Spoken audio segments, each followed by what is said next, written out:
الله من الشيطان الرجيم بسم الله الرحمن الرحيم। পবিত্র কোরআন আমাদের জীবন বিধান। এই কোরআনকে বুঝে পড়তে হবে।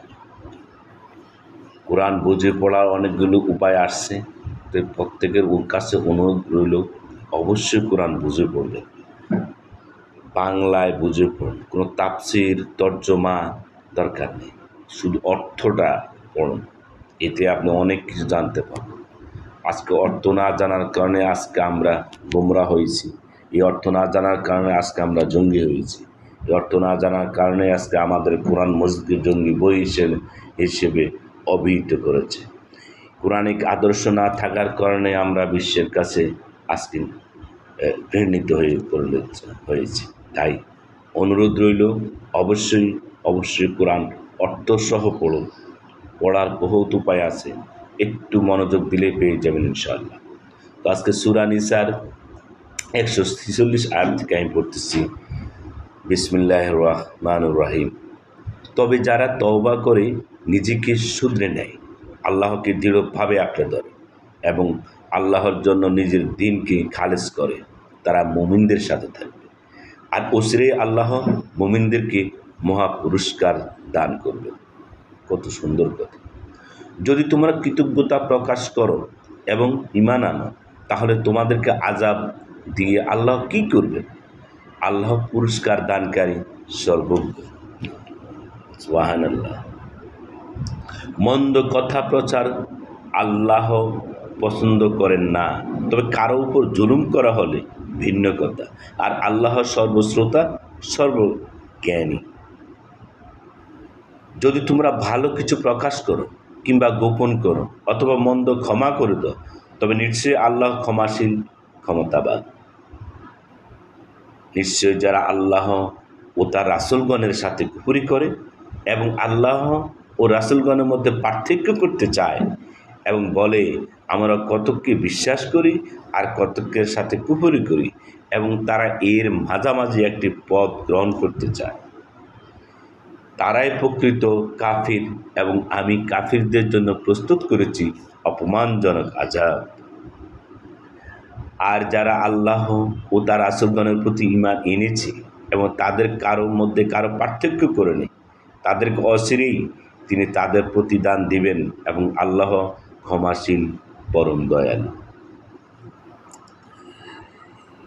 কিতাবীগণ তোমার নিকট চায় যে আসমান থেকে তুমি তাদের উপর একটি কিতাব নাযিল করো, অথচ তারা মূসার কাছে এর চেয়ে বড় কিছু চেয়েছিল। যখন তারা বলেছিল আমাদেরকে সামনাসামনি আল্লাহকে দেখাও, বলে তাদেরকে তাদের অন্যায়ের কারণে বজ্র পাকড়াও করেছিল। অতঃপর তারা বাছুরকে উপাস্যের উপর গ্রহণ করল। তাদের নিকট স্পষ্ট প্রমাণসমূহ আসার তারপর আমি তা ক্ষমা করে দিয়েছিলাম এবং মূসাকে দিয়েছিলাম সুস্পষ্ট প্রমাণ। আর তাদের অঙ্গীকারের জন্য তুরকে তাদের উপর তুলে ধরেছিলাম এবং তাদেরকে বলেছিলাম দরজায় প্রবেশ করো অবনত হয়ে। তাদেরকে আমি আরও বলেছিলাম শনিবারে সীমা লঙ্ঘন করো না, এবং আমি তাদের কাছ থেকে দৃঢ় অঙ্গীকার নিয়েছিলাম। অতঃপর তাদের শাস্তি দেওয়া হয়েছিল তাদের অঙ্গীকার ভঙ্গ, আল্লাহর আয়াতসমূহের সাথে কুফরি করা, অন্যায়ভাবে নবীগণকে হত্যা করা এবং একথা বলার কারণে যে আমাদের অন্তরসমূহ আচ্ছাদিত, এবং আল্লাহ তাদের কুফরির কারণে তাদের উপর মোহর এঁটে দিয়েছিলেন। সুতরাং স্বল্প সংখ্যক ছাড়া তারা ঈমান আনবে না। আর তাদের কুফরির কারণে এবং মারিয়ামের বিরুদ্ধে মারাত্মক অপবাদ দেওয়ার কারণে এবং তাদের এই কথার কারণে যে আমরা আল্লাহর রাসূল মারিয়াম পুত্র ঈসা মসীহকে হত্যা করেছি, অথচ তারা তাকে হত্যা করেননি এবং তাকে শুলেও ছড়ায়নি, বরং তাদেরকে ধাঁধায় ফেলা হয়েছিল। আর নিশ্চয়ই যারা তাতে মত বিরোধ করেছিল অবশ্যই তারা তার ব্যাপারে সন্দেহের মধ্যে ছিল। ধারণার অনুসরণ ছাড়া এই ব্যাপারে তাদের কোনো জ্ঞান নেই। আর এটা নিশ্চিত যে তারা তাকে হত্যা করেনি, বরং আল্লাহ তার কাছে তাকে তুলে নিয়েছে এবং আল্লাহ মহাপরাক্রমশালী, প্রজ্ঞাময়। কিতাবীগণের মধ্যে এমন কেউ নেই যে তার মৃত্যুর পূর্বে তার প্রতি ঈমান আনবে না এবং কিয়ামতের দিন সে তাদের বিরুদ্ধে সাক্ষী হবে। কিয়ামতের পূর্বে ঈসা আলাইহিস সালাম যখন অবতরণ করবে, তখন সেই যুগের ইহুদি ও নাসারারা পুরো বিষয়টি উপলব্ধি করতে সক্ষম হবে এবং সকলেই মৃত্যুর মুহূর্তে তার প্রতি ঈমান আনবে, কিন্তু ফেরাউনের মতো তাদের ঈমান তখন কোনো কাজে আসবে না। সুতরাং ইহুদিদের জুলুমের কারণে আমি তাদের উপর উত্তম খাবারগুলো হারাম করেছিলাম, যা তাদের জন্য হালাল করা হয়েছিল, এবং আল্লাহর রাস্তায় থেকে অনেককেই তাদের বাধা প্রদানের কারণে আর তাদের সুদ গ্রহণের কারণে, অথচ তা থেকে তাদের নিষেধ করা হয়েছিল, এবং অবৈধভাবে মানুষের সম্পদ খাওয়ার কারণে। আর আমি তাদের মধ্য থেকে কাফিরদের জন্য প্রস্তুত করেছি যন্ত্রণাদায়ক আযাব। কিন্তু তাদের মধ্যে যারা জ্ঞানে পরিপক্ক এবং মুমিনগণ, যারা তোমার প্রতি যা নাজিল হয়েছে এবং যা নাজিল হয়েছে তোমার পূর্বে তাতেই মানান, আর যারা সালাত প্রতিষ্ঠাকারী এবং জাকাত প্রদানকারী এবং আল্লাহ ও শেষ দিনই ঈমান আনয়নকারী, তাদেরকে অচিরে আমি মহা পুরস্কার দান করব।